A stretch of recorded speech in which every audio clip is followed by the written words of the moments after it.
Halo, perkenalkan nama saya Fadila Umaya. Saya adalah seorang dokter muda yang sedang menjalankan KKN di Departemen Anestesiologi dan Terapi Intensif periode 9 Agustus hingga 19 September 2021. Kali ini, saya akan membahas materi mengenai delirium in the intensive care unit. Sebagai pendahuluan, kemajuan terbaru dalam pengobatan perawatan kritis telah meningkatkan kelangsungan hidup pada pasien yang dirawat di unit perawatan intensif atau ICU di seluruh dunia.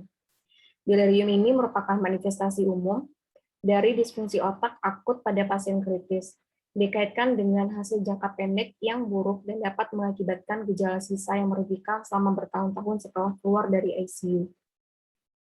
American Association of Retired Persons mengidentifikasikan delirium sebagai salah satu dari 6 penyebab utama cedera yang terkait dengan rawat inap pada pasien usia di atas 65 tahun.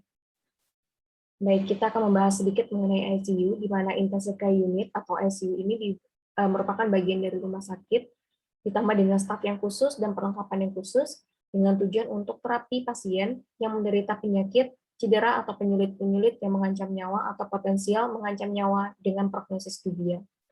Pelayanan ICU itu tidak terbatas hanya untuk menangani pasien pasca bedah, tetapi juga meliputi berbagai jenis pasien dewasa, anak yang mengalami lebih dari satu disfungsi atau gagal organ. Kelompok pasien ini dapat berasal dari unit gawat darurat, kamar operasi, ruang perawatan, ataupun kiriman dari rumah sakit lain. Baik, kita akan bahas mengenai delirium.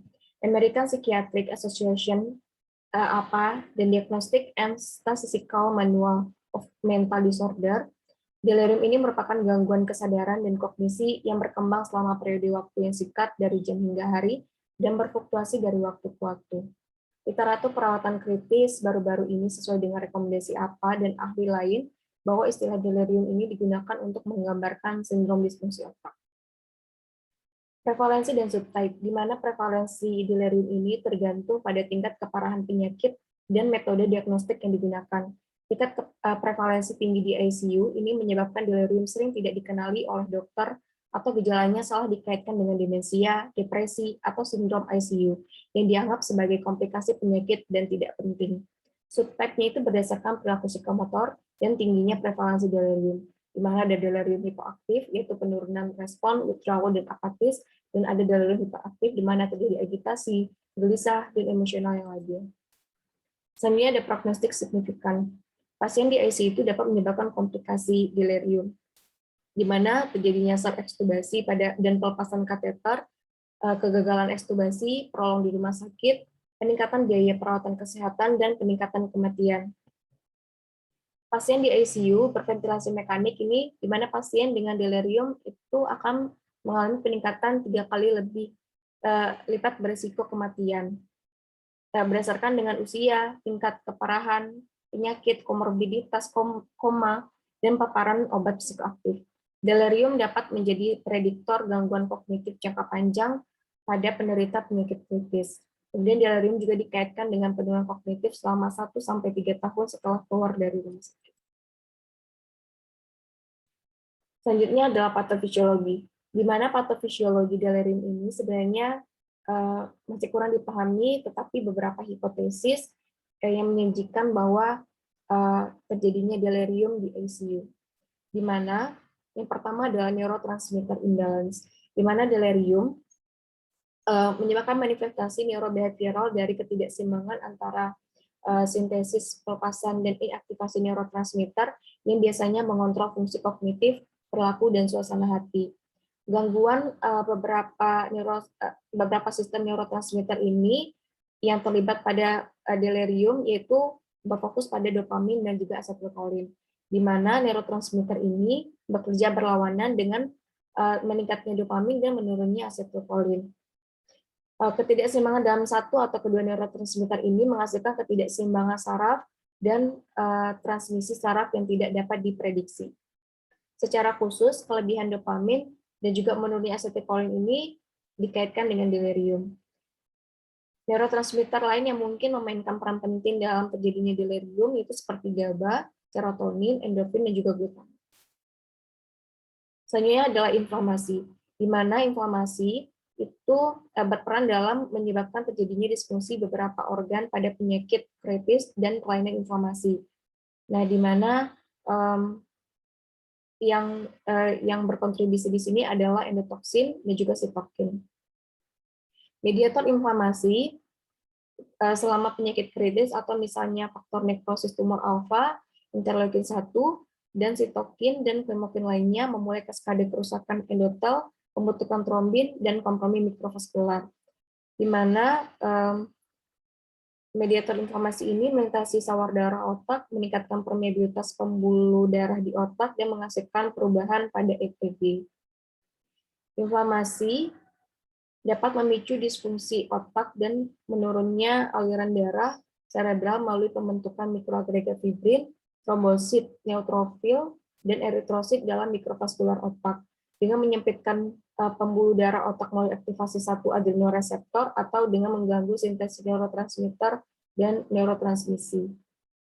Kemudian yang ketiga adalah impaired oxidative metabolisme, di mana pada pasien delirium, pasien mengigau menggunakan EEG ini menunjukkan bahwa delirium itu dikaitkan dengan perlambatan diffuse pada EEG, sehingga menyebabkan terjadinya penurunan metabolisme di otak, dan delirium itu adalah hasil dari insufisiensi cerebral atau kegagalan global metabolisme oksidatif cerebral.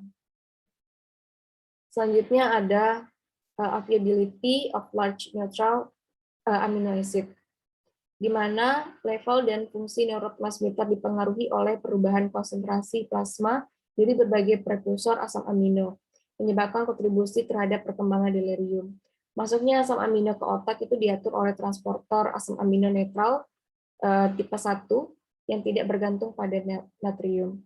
Triptopan, asam amino esensial, dan prekursor untuk serotonin bersaing dengan beberapa asam amino netral besar, misalnya tirosin, fenilanin, valin, leusin, dan isoleusin untuk transportasi melintasi sawar darah otak melalui transporter LAT1. Fenilanin juga bersaing dengan asam amino netral yang besar untuk transportasi melintasi sawar darah otak. Peningkatan triptofan dan fenilanin cerebral ini akan menyebabkan peningkatan kadar dopamin dan norepinefrin atau noradrenalin yang telah terlibat dalam patogenesis delirium. Kemudian ada faktor risiko delirium di ICU, di mana faktor risiko delirium itu ada faktor predisposisi atau faktor host dan faktor pencetus. Nah, meskipun faktor predisposisi ini sudah ada sebelum masuk ICU dan sulit untuk diubah, faktor pencetus ini terjadi selama perjalanan kritis, di mana mereka mungkin melibatkan faktor penyakit akut atau iatrogenik. Faktor-faktor ini mewakili area risiko yang berpotensi dimodifikasi oleh intervensi pencegahan atau terapeutik.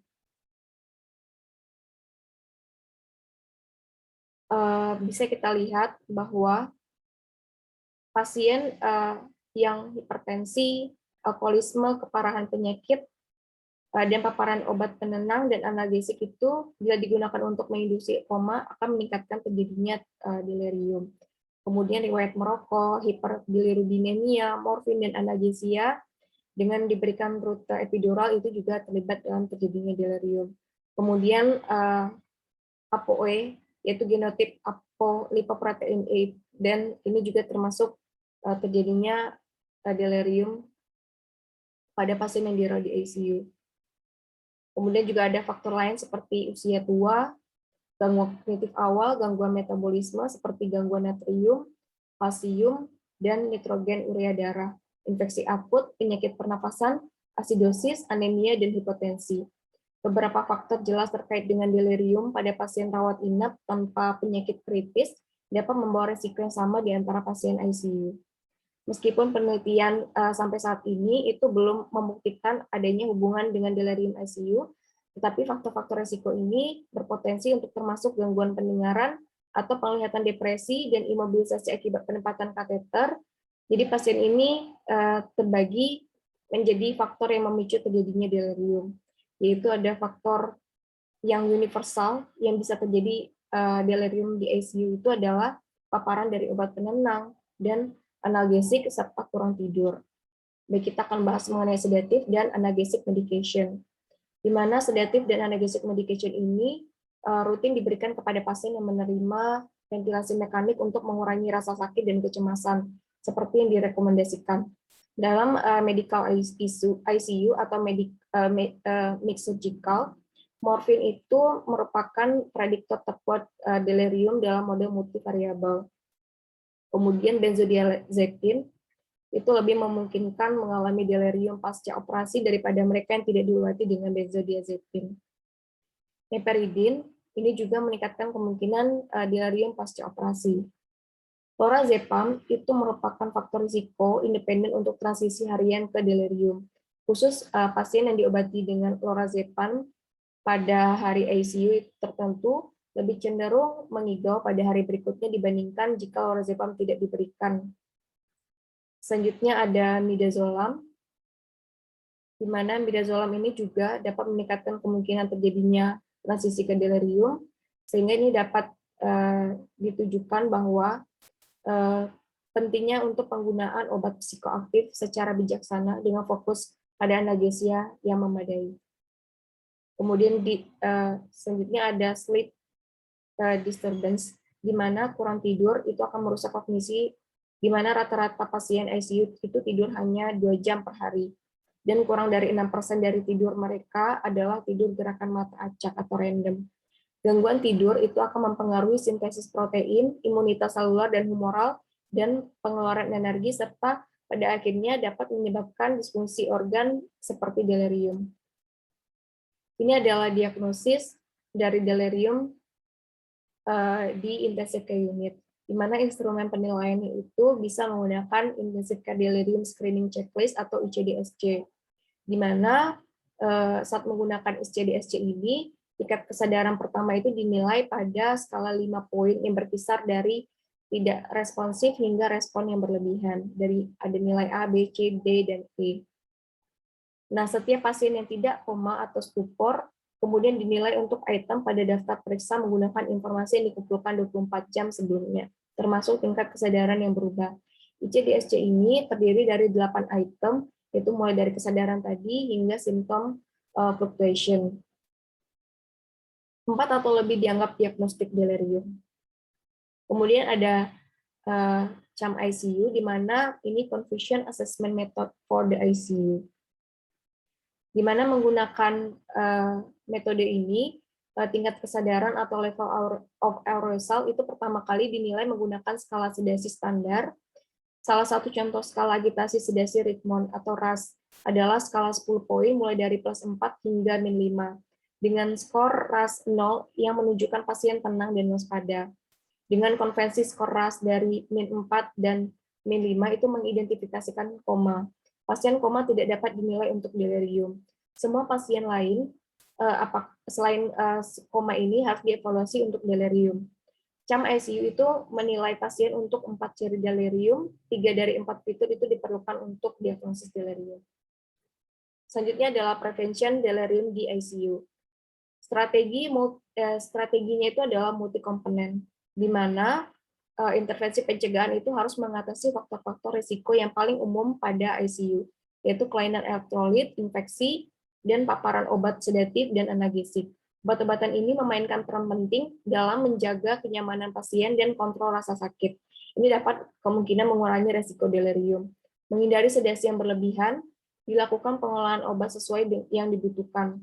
Protokol sedasi dapat menekan bolus intermittent daripada infus continue.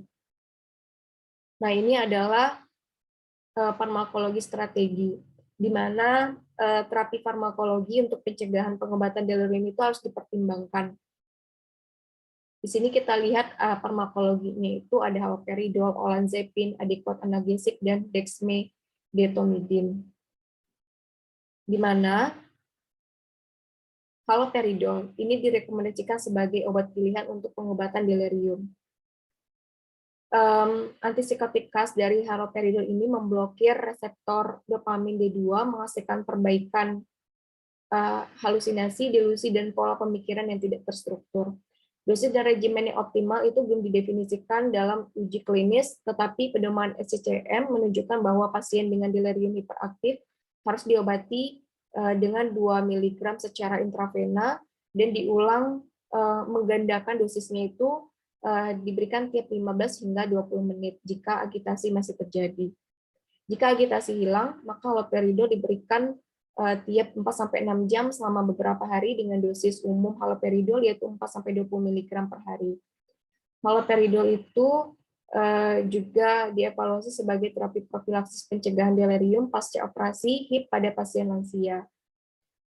Antipsikotik atipikal misalnya risperidon, ziprasidon, quetiapine, dan olanzapine yaitu bisa sebagai pengobatan dari delirium. Obat-obatan ini menargetkan reseptor dopamin serta reseptor neurotransmitter termasuk serotonin, asetilkolin, dan norepinefrin atau noradrenalin. Nah, semua pasien yang memberikan obat-obatan ini harus dipantau efek sampingnya, yaitu terjadi hipotensi, distonia, efek ekstrapiramidal, spasme laring, hipertermia, malignan, disregulasi glukosa dan lipid, dan efek antikolinergik seperti mulut kering, sembelit, dan retensi. Torsade the points adalah aritmia yang mengancam jiwa yang dapat terjadi pada pasien yang diobati oleh antipsikotik. Dan obat-obatan ini harus dihindari pada pasien dengan interval QT yang berkepanjangan.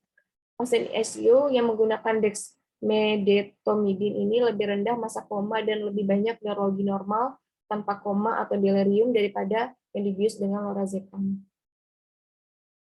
Baik, sekian presentasi dari saya. Apakah terdapat kesalahan ataupun dalam kesalahan dalam penyampaian informasi? Saya mohon maaf dan mohon dikoreksi. Sekian, terima kasih.